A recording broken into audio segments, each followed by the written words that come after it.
Hi folks, Sarah here. Welcome to my Sunday edition. Today we're going to do something a little different. Usually I show you guys exercises on a physical level, but today we're going to do a different type of exercise. We're going to do a somatic exercise, and the intention of it is to be able to release anything emotionally or psychologically that we're holding on to that is getting in our way, that is weighing us down.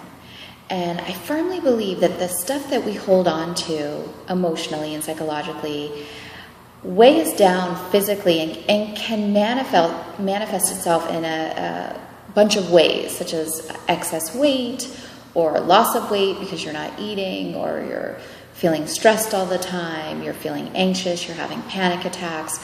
Whatever those negative symptoms are that you're experiencing, sometimes it's because you're holding on to something that no longer serves you.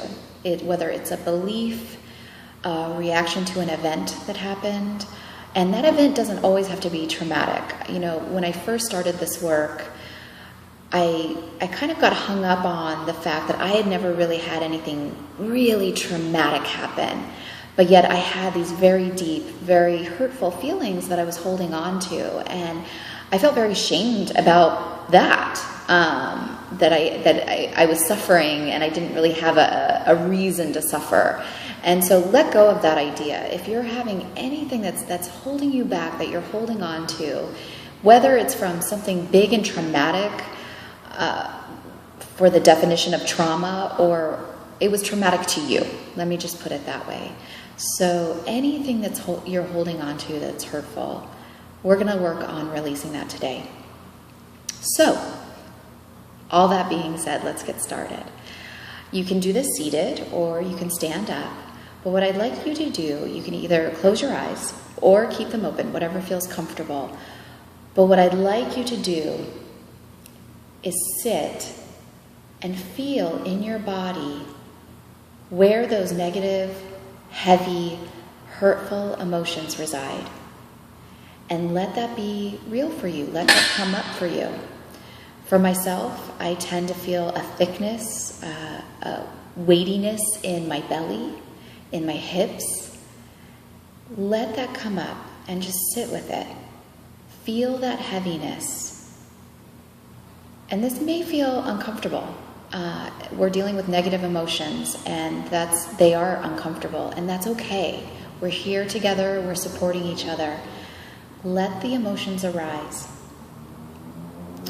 Feel the heaviness within your body. Now we're going to take 3 breaths together.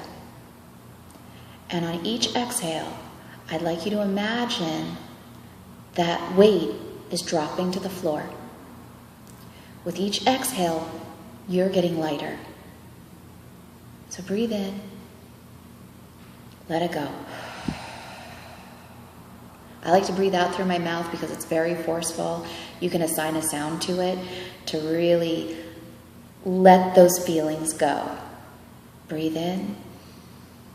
Let it go. Last one. That heaviness, it's dropping to the floor. You no longer have to hold on to it. Breathe in.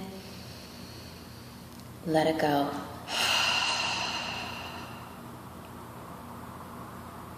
Now when you get up, if you're already standing or you're seated, when you get up and you take your first steps, imagine yourself leaving those emotions behind. Leave them on the floor. Someone else can kind of come along and clean them up for you. But you don't need to carry them around anymore. Now something that has occurred to me with doing this exercise is sometimes it takes a few cycles, takes a few times of performing the exercise to really feel that I'm letting something go. And then an event will happen and I'll be triggered and I'll be right back to the beginning. I'm like, oh, I thought I had dealt with this and here it is again. It's okay. Life's a process. Life's a practice. And sometimes those feelings and our work with them is circular. We do keep coming around. And what you'll notice is the more you work with them and the more you release them, when they come up again, your attachment to them or your reaction to them is different. And that's where the real power of the practice lies. So keep with it, it's worth it. And if when you first start working with it, it's so uncomfortable and so just hurtful and painful and you can't let it go, I'd really encourage you to find someone to talk to about those feelings, whether it's a psychologist or a dear friend that won't judge you and will just listen and let you unload what you need to unload. It's so important, and life is too short to hold on to these feelings that really aren't doing you any good. So I hope you'll practice this exercise anytime you're feeling kind of stuck, and I hope that you feel some relief and release with it, because freedom is possible. Namaste.